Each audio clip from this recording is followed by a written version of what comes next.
O presidente Jair Bolsonaro vai discursar amanhã no Fórum Econômico Mundial.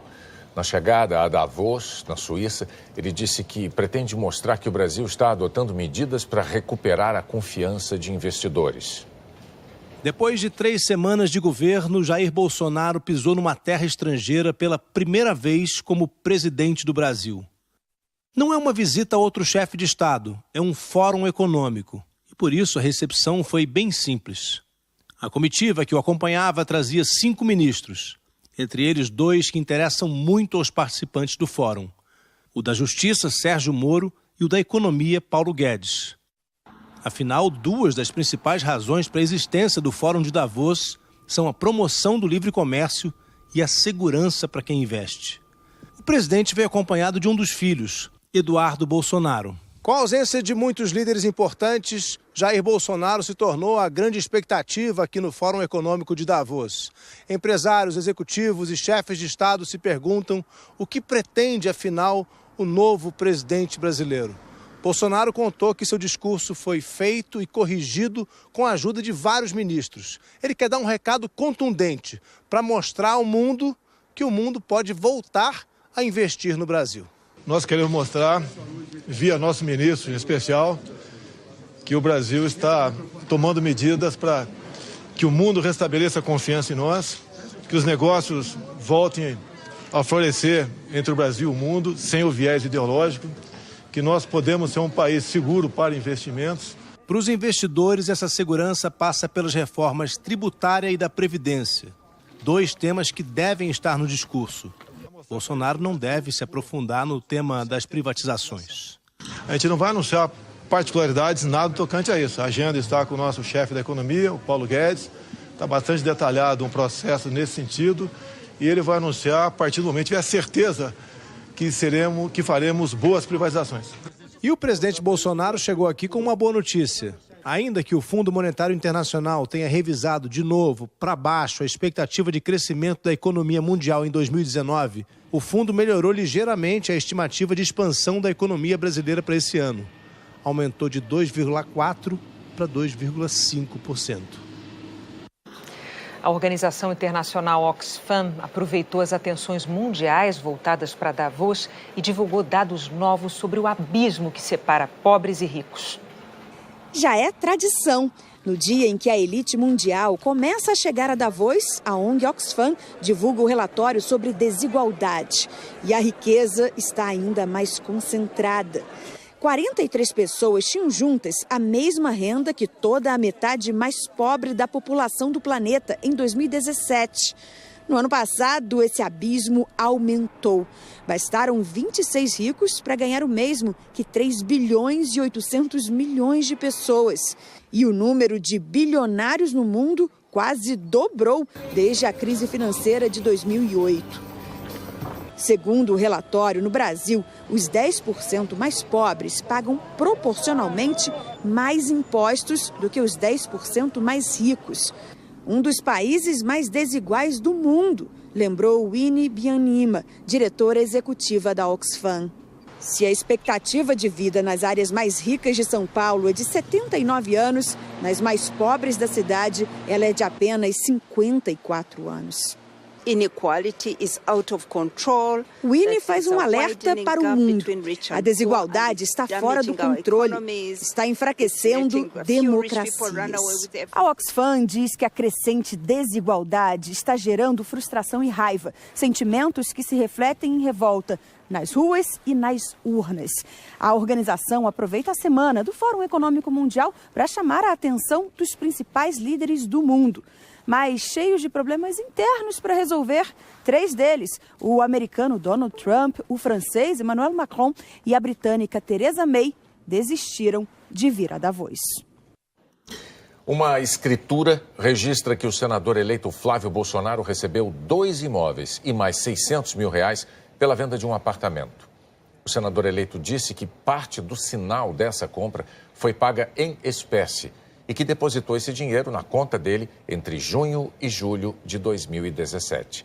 O comprador confirma que pagou cerca de 100 mil em dinheiro vivo.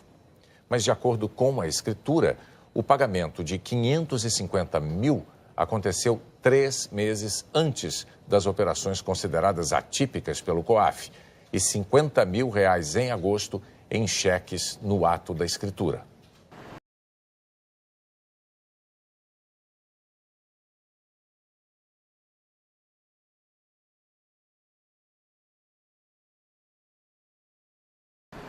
O apartamento fica no último andar deste prédio em Laranjeiras, na zona sul do Rio. O imóvel tem 226 metros quadrados e dependências na cobertura. Flávio Bolsonaro comprou o apartamento na planta junto com a esposa. Pela escritura, a compra foi em dezembro de 2016 e o valor de R$1.700.000. O documento diz que em 2017 ele fez uma permuta com Fábio Guerra e a mulher dele, Jordana Vinagre de Farias Guerra. Deu o imóvel de Laranjeiras pelo valor de R$2.400.000 em troca de um outro apartamento no bairro da Urca, uma sala de escritório na Barra da Tijuca e mais R$600 mil. Nós falamos com Fábio Guerra por telefone. Ele confirmou o que disse o senador eleito Flávio Bolsonaro, de que parte do pagamento foi em dinheiro vivo e em 3 ou 4 parcelas. Você deu realmente o dinheiro em espécie? Não, dei.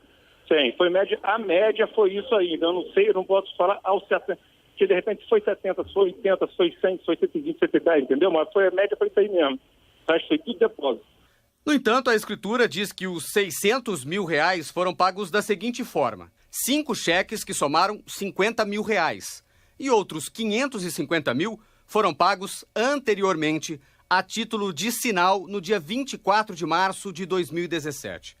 O senador eleito Flávio Bolsonaro diz que parte do dinheiro recebido como sinal é o dinheiro que foi depositado na conta dele em espécie nos meses de junho e julho, como aparece no relatório do COAF. O COAF mostrou que foram feitos 48 depósitos em espécie na conta de Flávio, concentrados no autoatendimento da agência bancária que fica dentro da Assembleia Legislativa, e sempre no mesmo valor, R$2 mil.